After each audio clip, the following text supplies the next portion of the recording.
Hi everyone, welcome back to the InspireCast. I'm Prahlad Shankar, the founder of Inspire Love Inspire Care Foundation. Honestly, just a regular middle schooler who loves playing sports. A lot of my friends play sports too, and recently I've been thinking about how little most of us actually know about heart health and what to do if something goes wrong on the field or in school. And it's not just sports related either. That's why this episode means so much to me. I believe that this is the kind of awareness that every kid in middle school and high school should have. It's something that can actually save lives, maybe even the lives of our classmates, teachers, or friends. I hope you guys feel inspired and empowered listening to this conversation as I did. Today, I'm talking about Suzanne Apodaca, the Director of Operations at Nick of Time Foundation, an amazing nonprofit working to prevent sudden cardiac arrest, SCEA, in children and young adults. Suzanne and her team are doing incredible work, from helping schools build a strong emergency action plans to teaching communities how to respond quickly and confidently in a cardiac emergency. This episode is all about awareness, preparation, and power of learning something that could make a life-changing difference. Let's get into it. Hi, thank you for being here with us. Welcome. Sure, thank you. Thanks for helping us raise awareness. Yeah, so tell me about your foundation. Like what it is. Well, our foundation is called Nick of Time Foundation, and we're a nonprofit registered in Washington State. And we started Nick of Time Foundation, myself, my sister Darla, and my husband Stephen started Nick of Time Foundation after my 16-year-old nephew, Nick, died from sudden cardiac arrest. Oh, no.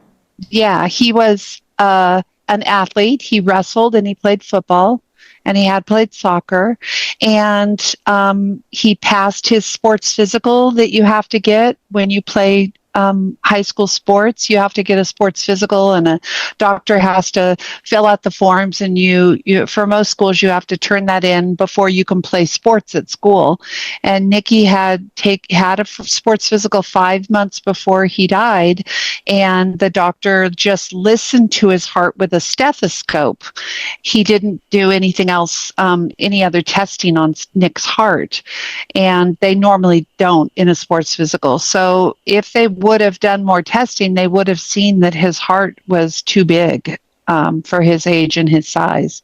So he started playing football that fall in high school, and he had played in 2 football games over Labor Day weekend, and on Monday morning, his dad went in to wake him up for practice, and Nicky had died in his sleep.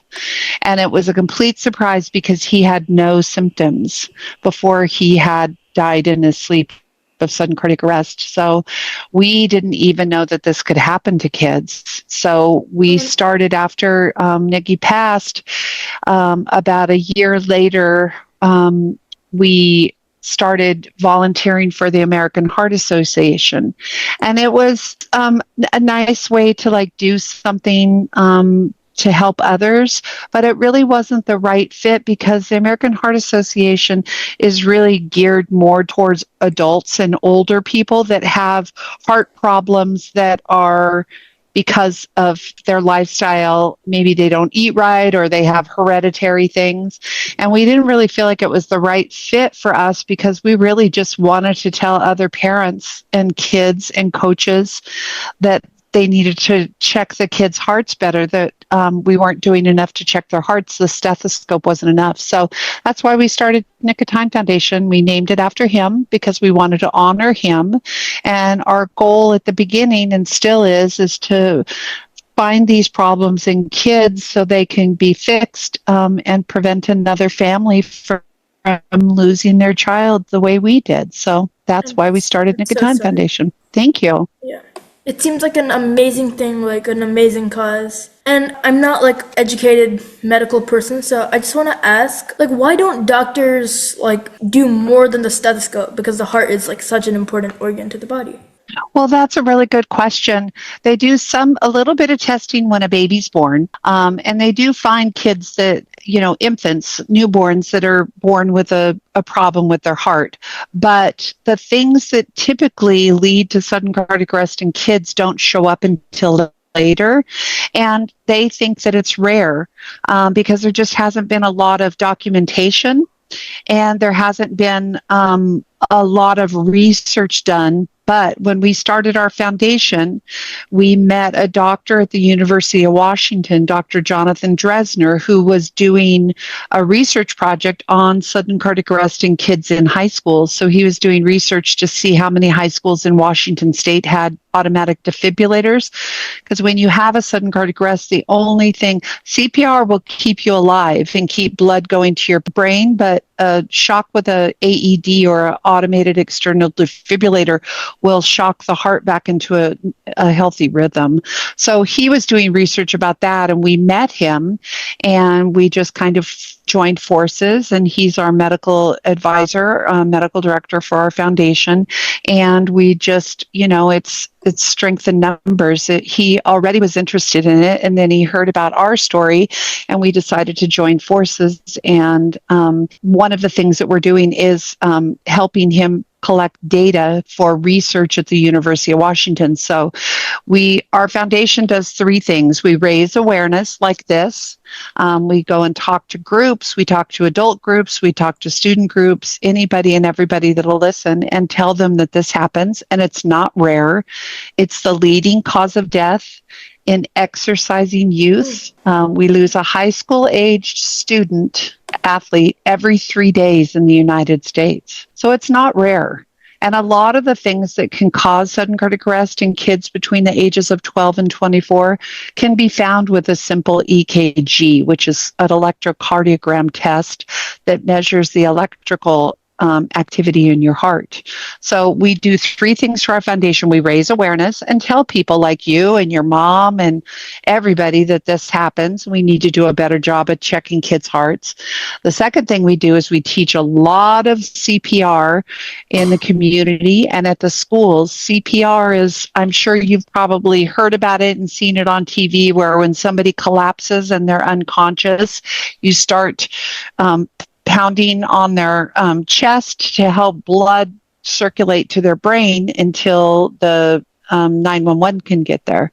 So we teach a lot of people CPR, and we also raise awareness about getting defibrillators in all public places, on all the sports fields, in all the schools. It's not a law right now to have defibrillators in the schools, which is just wrong, because if you ask most of your friends' parents, I bet all of their workplaces have defibrillators, but our kids' schools don't. And then the third thing we do is we once a month do these heart screenings at a local high school or community center, and we can screen up to 700 kids in a day between the ages of 12 and 24. And it's really quick. The screening just takes like a half hour. And we do that electrocardiogram test. So as of today, we've had 108 screenings. We've screened over 33,000 kids in Washington state, and we've found 562 that had a serious problem that could have caused them to have a sudden cardiac arrest. And it varies. It's not the same thing. It's a handful of things that can cause. Some of the kids we found have had open heart surgery, had their heart valves replaced. Some are on medicine. Some have had different types of procedures to fix the things. But the important thing is all of them we told them what was going on. They got medical help, and they all are out doing what they love to do. So nobody has been sidelined by finding something in the screening. If anything, they're safer doing the things they love because we gave them an opportunity to get their heart fixed. So those are the three things we do in our foundation. That's wonderful, helping like over 33,000 kids. I know, it's pretty crazy. That's amazing. So yeah, I have like a question about like the earlier stages of the foundation. What were like thoughts that you were thinking led to you deciding that you would start Nick of Time Foundation? Well, at the beginning, we were shocked. We were grieving. And we were amazed that this could happen to a perfectly healthy 16-year-old boy. And we educated ourselves. about sudden cardiac arrest in kids. We learned that it was actually a lot more common than most people thought. And we just started telling people, and other people didn't know either, because we were, my sister and I have 7 kids between us, and all 7 of them, Nikki was the youngest, were active and played sports and were active at school and on the weekends. And we were really active parents. We raised money for soccer jerseys, and we carpooled, and we were the treat moms and all those things. And nobody was talking about this. We just trusted, like we heard about wearing helmets when you ride your bike, or wearing your seatbelt, and don't text and drive, and all the things that get immunizations for your kids, all the things that they tell us to do to make our kids safe. Well, this wasn't one of them, and we wanted to change that. And the main reason is because we didn't want another family to go through what we were going through, because it didn't need to happen. And we felt like we could maybe make a difference if we told people and they found out in time to help their child. And with CPR, that helps all ages, because we started doing our research when we started the foundation. We found out that it's an 80% chance that you're going to have to do CPR on somebody you know or love. And most sudden cardiac arrest and heart attacks that you do CPR for happen in the home. So we thought, you know what? Kids are smart. They can learn this. And if we teach it to them now, it'll be a simple skill that they can keep the rest of their life. That's amazing. So now that you've started it, how did you grow? How did you get it off the ground into what it is today? Well, it was, we're celebrating our 20th anniversary next March. And I can't hardly even believe it, because it doesn't seem like we've been doing this that long. And we started out slow at the beginning, because we really didn't know what we didn't know, and we really learned along the way, and met some really great people that introduced us to other great people. We had mentors, which were very important to help us, because before Nikki died, my husband Steve worked at T-Mobile in telecommunications. I was a preschool teacher, and my sister Nikki's mom was a chef. So we knew nothing about any of this or medicine or anything. We just knew we needed to do something. So when we started, it was really just to raise awareness.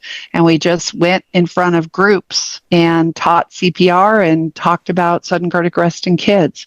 And probably after 5 years, and he created a research IRB at the University of Washington, and he wanted to prove that if we could do EKGs on kids and find these problems, it would reduce the amount of sudden cardiac arrest happening to kids in our area. So we just started doing that. And we have, once a month, we do a heart screening at a high school. We set the schedule a year in advance. I have almost 1,000 people on my volunteer list. And for every screening, I know. And when we started, it was just like our friends helping us, because we didn't know how to do this. So at the beginning, it was just like family and friends helping us. And then we started growing and growing in the word, and people started talking about it, and the word got out there. And then people just started wanting to volunteer, because it feels really good to be able to come to the screenings and do something. And then afterwards, you find out, oh, we found 2 kids. And I think that's really amazing for our volunteers to know that they had a hand or a part in helping 2 families, preventing their kids from having a sudden cardiac arrest. So we just ask for help, and usually people come through. I don't have any problem asking people for help or for resources, because all they can do is say no, and that's okay too. So it's all about the community. Exactly. One of our very first partners in the foundation was fire departments, the Washington State firefighters. And that's because a lot of times when these tragedies happen, they're able to help them. It's too late. So, and a lot of the firefighters and medics in our state have families of their own, and they coach, and they are really active in the community, which is a nice resource too. Yeah, that's wonderful. Do you have any fun facts, really, or anything you want to add?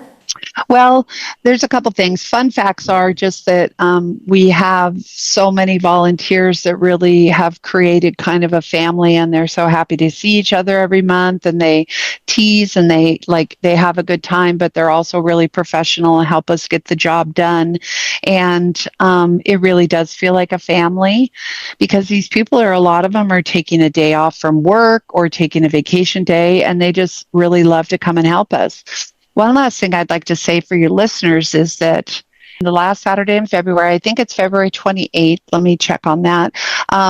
We are having our screenings are usually during the school day, but the one in February on Saturday, February 28th, that one is in partnership with the Seattle Seahawks. Nice. So the Seahawks think this is a really good idea because we also, our team also goes into EKGs on the football players too. But this screening is for the community and it's for kids. And we plan to screen about 1,000 kids that day. And we're going to be setting up our screening on the indoor practice field at their Renton complex. So that'd be a great one for you to come to too, because it is on a Saturday. You can go on our website, www.nickoftimefoundation.org, and you can sign up for a screening appointment on Saturday, February 28th, and it's at the VMAC, which is the Virginia Mason Athletic Complex in Renton, right on Lake Washington. You've probably passed it before, and it's got the big Seahawks logo.